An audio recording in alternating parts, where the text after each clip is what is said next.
malam tu first time saya dapat deep sleep. Badan rasa fresh tau, fresh gila-gila.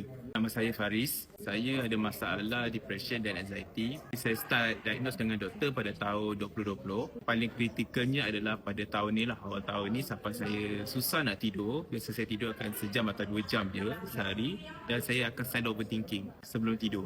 Sebabkan saya dah kritikal kan tahun ni kan. Jumpa pakar di klinik kesihatan. Setiap report-report tu memang saya up dekat status lah. Sampaikan saya punya kawan iaitu upline saya sekarang ni. Dia perkenalkan dekat saya. Mula saya try dengan Alora Socks. Try satu malam. Tapi malam pertama tu first time saya kena anxiety masa tidur. Saya dah tidur. Tapi dalam setengah jam tu tiba-tiba jadi gelisah. Cemas. Padahal dah tidur. Padahal tidur ni maksudnya kita dah dalam keadaan fasa relax kan.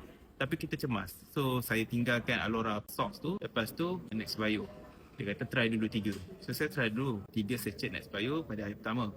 Kemudian hari kedua ketiga tu saya try lagi. Saya try lagi Next Bio. Pada hari ketiga tu baru saya dapat rasa berbeza lah. Bukan berbeza tu dari sudut positif. Tapi sebab saya kena healing crisis.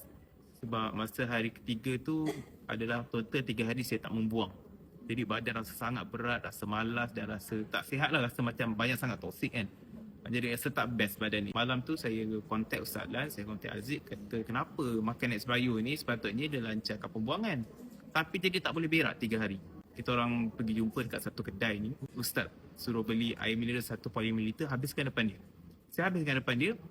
Serta-merta dalam 5 minit macam tu saya rasa nak membuang. Saya minta izin pergi membuang, memang banyak gila membuang lah. Nak katakan semua benda macam flush. Rasa habis, keluar toilet tu rasa macam sangat lega. Rasa macam satu perasaan badan tu rasa ringan gila.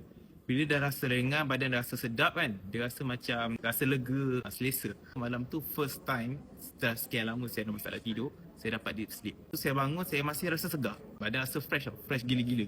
Saya keep konsisten nak ambil Next Bio 3 sachet sehari. Saya bukan ambil satu pagi, satu tengah hari, satu malam tak. Saya terus makan 3. Saya akan ambil biasanya lepas makan malam lah. Sebab makan malam saya berat. Pada hari ke-7 tu, baru saya dapat rasa something yang berbeza lah. Saya rasa macam ada satu perasaan dalam, tak tahu dekat hati ke kat jantung kan. Dia ada rasa macam satu perasaan seronok tau. Seronok, dia macam rasa satu excited. Kita nak buat macam something benda yang dulu sebenarnya kita dah tak minat nak buat. Dan dulu kita punya keseronokan kan. Masa muda-muda, masa zaman-zaman belajar dulu kita seronok nak buat benda tu kan. Nak main winter, nak lari, running apa semua. Lepas tu bila ada masalah anxiety dengan depression ni, kita rasa macam malas nak buat semua benda. Kita rasa nak rehat kat rumah, nak tidur. Tapi nak tak boleh tidur pun, jadi lagi penat. Sebab kita tak cukup rehat.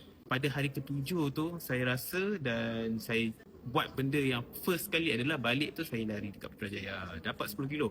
Lama ni susah lah kan nak dapat sebab kita punya badan tu rasa tak sedap semua kan. So kita rasa macam nak cepat balik rumah kan. Tapi malam tu saya dapat habiskan larian 10 km.